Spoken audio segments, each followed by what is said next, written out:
가장 마지막 장면은 말년에 쓴 것인데요. 신산유곡 장면입니다. 이 장면에서는 그러니까 파우스트 영혼이 계약대로라면 곧장 지옥으로 떨어져야 되는데 곧장 지옥으로 떨어지지 않고 그렇다고 곧장 천국으로 오르는 것도 아니고 어딘가 깊고 깊은 산과 골짜기가 있는 곳에서 파우스트 영혼이 어딘가를 올라가는 모습으로 마무리가 됩니다. 그 올라가는 곳에 골짜기에 뭐 여러 성스러운 인물들도 뭐 성스럽기도 하고 낯선 뭐 파터 엑스타티쿠스, 파터 프로푼디스 뭐 이런 파터 세라피쿠스 뭐 등등 낯설기도 하고 조금씩 천상적이기도 한 인물들이 쭉 나오는데요. 그러면서 이제 그 가운데서 그 축복받은 소년들도 나와요. 축복받은 소년들은 어린아이로서 아기로서 죽은 아직 죄를 짓지 않은 그런 소년들도 나와서 파우스트의 영혼을 조금 정말 거의 번데기 상태라고 표현했는데 그런 파우스트의 영혼을 감싸주는 이런 거기에는 또 아득한 시절에 그레텐이 영아 살해녀죠. 죽였던 그 아이의 모습도 한번 생각해 볼 수 있고 그러다가 그레텐이 영혼이 나옵니다. 참회하는 여인으로요. 여기서 등장한 그레텐의 영혼의 기도가 특이합니다. 참회하는 한 여인인데 지문이 예전에 그레텐이라고 불렸던 여인 몸을 붙이면서 이렇게 노래합니다. 굽어 살피소서 굽어 살피소서 그대 비할 데 없으니 그대 빛에 가득하시니 그대 얼굴을 자비롭게 제 행복에게로. 이 그대가 누군가 하면 지금 마리아입니다. 마리아인데 영광의 성모요. 그냥 마리아가 아니고 마터 글로리오사 영광의 성모를 찬양하는 노래인데요. 이 장면은 일부에 그레텐이 아나도 임신을 하고 아주 괴로워하는 장면이 있었습니다. 성벽 안 좁은 골목인데 시 한 편으로 이루어진 노래 한 편으로 이루어진 장면이었는데요. 그때 마리아상은 마터 돌로로사입니다. 예수를 잃고 정말 가슴이 꿰뚫린 성모상 앞에서 그랬더니 자신의 괴로움을 호소하면서 이렇게 노래 불렀습니다. 아 굽어 살피소서 당신 고통 많으시니 당신의 얼굴을 자비롭게 제 괴로움에로 이랬는데요. 지금은 굽어 살피소서 굽어 살피소서 그대 비할 데 없으니 그대 빛 가득하시니 그대 얼굴을 자비롭게 제 행복에게로 제 괴로움에게로가 아니고 미세한 이 차이를 통해서 그 괴로움 많았던 그레텐과 이제 참회를 통해서 승화된 그레텐이 이렇게 연결이 되고요. 마지막으로 어찌됐건 그 일부에서는 그 성모도 괴로움에 찬 성모였는데 가슴이 꿰뚫린 성모였는데 이제 영광에 찬 성모를 향해 갑니다. 그리고 일부가 시작되기 전 천상의 서곡은 천상의 서곡이었죠.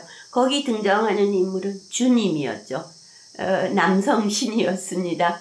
그런데 이 마지막에는 그 목표점이 성모입니다. 그래서 조금 대비적으로 부드럽게 마무리가 되는데요. 예, 그에 앞서 천사들이 파우스트에 대해서 이렇게 요약을 했습니다. 언제나 지향하며 노력하느니 그를 우리가 구원할 수 있노라. 예, 구원할 수 있노라예요. 구원한다는 도 아니고요. 이런 그 약간 애매함들이 그 파우스트의 그 독특한 매력과 폭을 만들어주는데요. 마지막 신비의 합장은 정말 하나에 해석이 어려운 신비로운 문장입니다. 모든 무상한 것은 다만 하나의 비유, 다다를 수 없는 것이 여기서 이루어지네. 형용할 수 없는 것이 여기서 행해졌네. 영원히 여성적인 것이 우리를 이끌어가네. 그리고 끝이라고, 피니스라고 한 번 더 붙여서 끝이 납니다. 말러는 작곡을 하면서 이 부분에 한 25분 정도의 시간을 할애하는데요. 그 짧지만 굉장히 압축되어서 모든 무상한 것은 다만 하나의 비유. 다다를 수 없는 것이 여기서 이루어지네. 형용할 수 없는 것이 여기서 이루어지네. 행해졌네. 여기가 어딜까? 라는 해석도 상당히 많죠. 그러니까 여기는 뭐 이 세상일 수도 있겠고, 보통은 그렇게 해석할 수도 있겠지만, 심지어는 여기는 이 연극 무대다. 이런 해석도, 현대적인 해석도 있습니다. 그래서 그 파우스트에 대해서 스스로 코멘트하는 것이다. 작품에 대해서. 뭐 이런 해석도 있고요. 그레티엔의 영혼이 파우스트를 마지막에 구원한다. 이런 그 단문은 다 맞지는 않습니다. 그레티엔의 영혼이 인도하는 거는 맞지만은 마지막 이 결론이 영원한 여성이 아니고 여성적인 것으로 풀어놨어요.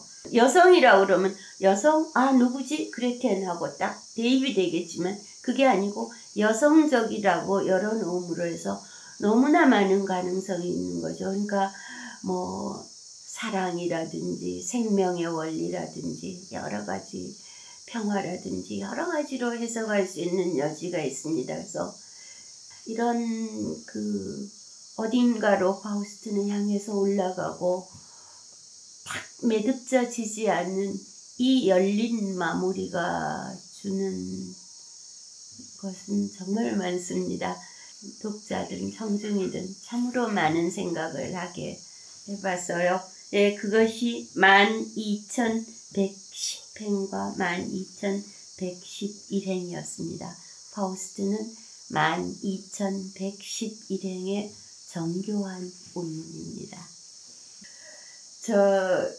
파우스트가 구원을 받았느냐 안 받았느냐 이 끝에서 이렇게 흐려져 있어서 많은 생각을 하게 되는데요. 뭐 여성적인 것도 중요하지만 당장 파우스트가 구원된 거냐 안 된 거냐 그런데 천사들도 그랬거든요. 노력하며 지향하는 자 우리가 구원할 수 있다예요. 구원 받았는지 안 받았는지 확실치가 않아요. 그것이 이제 파우스트의 또 매력일 수도 있고 구원 받았다고 보는 사람도 많지만 구원 안 받았다고 보는 쪽에서 생각해보면 정말 파우스트는 지은 죄가 너무나 많습니다. 제가 법학자는 아니어서 잘 모르지만은 어떤 법대생이 파우스트의 형량을 적어왔더라고요. 구형을 자기가 해가지고 그랬더니 파우스트가 몇 번 살아야 그걸 다 그 형을 다 받겠더라고요. 그렇잖아요. 그레티엔도 감옥에 가서 처형됐죠. 그레티엔 어머니도 그 수면제 줘서 돌아가셨죠. 그레티엔 오빠도 죽였죠. 그리고 그 선한 아무리 자기 뜻이었든 아니었든 필레몬과 바우키스 그 노인도 죽였죠. 그리고 그 개발의 현장에서 무수한 희생이 이루어졌습니다. 이제 그런 여러 반론들이 있어서 아무튼 이 욕망에 추동된 현대인의 삶을 아울러 돌아보게 하는데요. 뭔가 정말 어떤 고귀한 것은 이제 파우스트가 구름을 바라보듯이 뭔가 조금 먼 곳으로 가고 물량 욕심 따라가다 보니까 무수한 희생이 따르고 그런 장면들이요. 지금 파우스트가 해안을 매립해서 토시를 만들잖아요. 그럼 그 자체도 굉장히 놀라운 현실적인 것인데 사실 그 파우스트가 요 장면을 쓰면서 참고한 게 또 있습니다.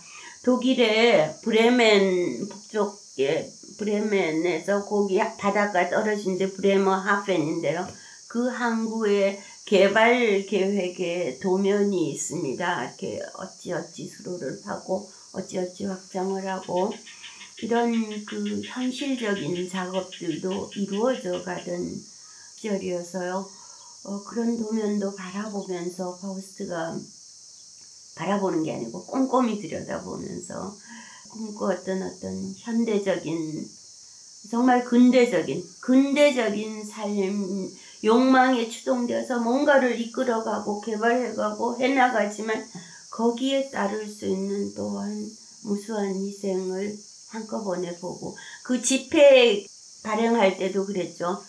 유럽에서 집회 발행 초기에 집회 발행을 일막에서 탁 테마로 잡으면서, 그러면서 동시에 그것이 현실 금을 대신하는 것이 아니고 지하에 있는 가상의 금을 담보로 해서 맵소 팰리스가 펴내는 거기 때문에 그 새로운 집회가 가져올 수 있는 유용함과 더불어서 거기에 수반될 수 있는 위험들, 이런 것들이 이미 제시되었고 200년 전에 쓰인 것인데, 제가 늘 얘기가 우리 시대에 더욱 시사적이다 라고 말하게 되는 게요. 이 오막에서 파우스트가 보여주는 문제들은 우리 시대에 와서 훨씬 더 심화되고 있는 것이거든요.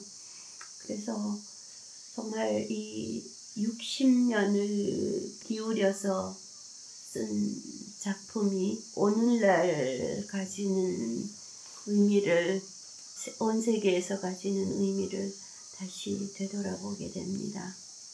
감사합니다.